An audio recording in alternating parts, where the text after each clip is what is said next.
जगह बताया।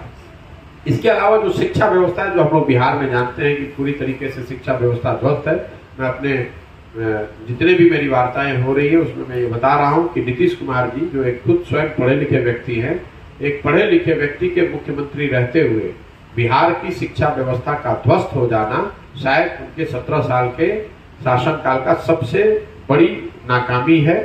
पूरे जो अभी मैं 39 दिन से पैदल चला हूं, ज्यादातर जगहों पर जहां पर बिल्डिंग है वहां पर शिक्षक नहीं है, जहां शिक्षक है वहां बिल्डिंग नहीं, जहां दोनों है वहां पर बच्चे नहीं है।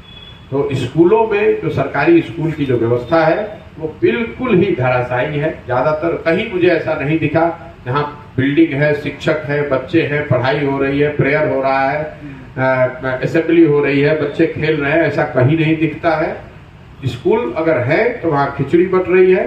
जो कॉलेज है, यहाँ पर जो 2, 4, 5 कॉलेजेस को मैं देख पाया हूँ, वहां पर बड़ी संख्या में लोगों के नामांकन तो हैं, लेकिन लोग वहां पढ़ाई नहीं कर रहे, वहां क्लास नहीं हो रहा है। वहां पर सिर्फ पूछने पर पता चलता है कि परीक्षा होती है, डिग्री बढ़ती है।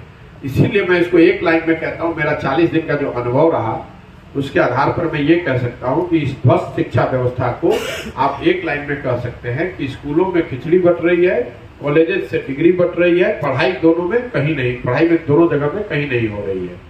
स्वास्थ्य व्यवस्था को लेकर चूंकि मैं जिन गांवों पंचायतों में जा रहा हूं, ये इतने निचले स्तर पर है कि स्वास्थ्य व्यवस्था तो नहीं है ही नहीं। ब्लॉक या उसके ऊपर स्तर पर कुछ होगा तो मैं उस पर टिप्पणी नहीं कर सकता हूं। पंचायत के स्तर पर जो सब सेंटर वगैरह है वो कहीं पर कोई फंक्शनल नहीं है। पूछने पर ग्रामीण ज्यादातर यही बताते हैं कि अगर उनको कोई स्वास्थ्य संबंधी समस्या होती है तो ब्लॉक हेडक्वार्टर पर या बेतिया जाते हैं, लेकिन उससे ज्यादातर लोग जो है वो यूपी की जो स्वास्थ्य सेवाएं हैं वहां पर डिपेंडेंट हैं। कुशीनगर, गोरखपुर जाते हैं। यहाँ से जाने के लिए अलग अलग जगहों से लोगों ने बताया कि 5,000 से 12,000, 15,000 रुपए तक लोगों को एम्बुलेंस या किराए की गाड़ियों पर खर्च करना पड़ रहा है। तो ये एक जो समस्या है स्वास्थ्य को लेकर कि इस जिले की स्वास्थ्य व्यवस्था के लिए ज्यादातर लोग यूपी के स्वास्थ्य व्यवस्थाओं पर आश्रित हैं, बजाय इसके कि वो बिहार की स्वास्थ्य व्यवस्था का उनको लाभ मिल सके।